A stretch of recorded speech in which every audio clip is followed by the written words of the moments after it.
Hey everyone, welcome back. Today, I'll show you a quick and easy guide on how to replace your graphics card or GPU. Whether you're upgrading for better gaming performance or switching out a faulty card, it's a straightforward process.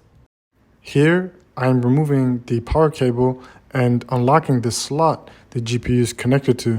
Once that is done, I am unscrewing the bracket in the back that's holding the GPU in place and gently pulling the card out.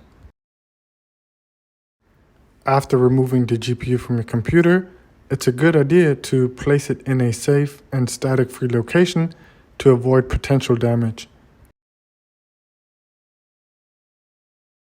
The faulty GPU is on the left and the functional one on the right.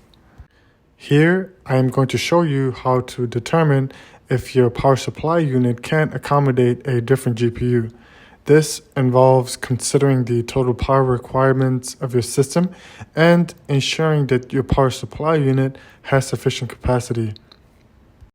In this tool, you will have to select the names of your respective system components.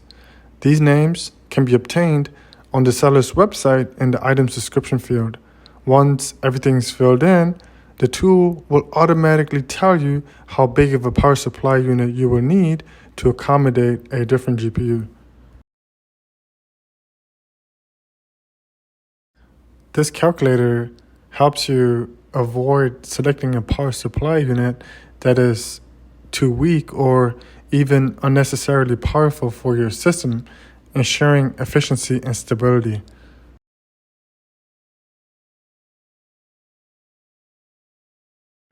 Now it's time to install your new GPU. Align it with the long PCIe slot on the motherboard. Apply gentle pressure until it clicks. Reconnect the power cables and secure the GPU with the bracket. Once you're done with that, close up the case, plug your computer back in and turn it back on. Install the latest drivers for your new GPU and you're good to go. If you found this video helpful, don't forget to hit the like button, subscribe for more tech tutorials, and leave any questions in the comments below. Thank you for watching.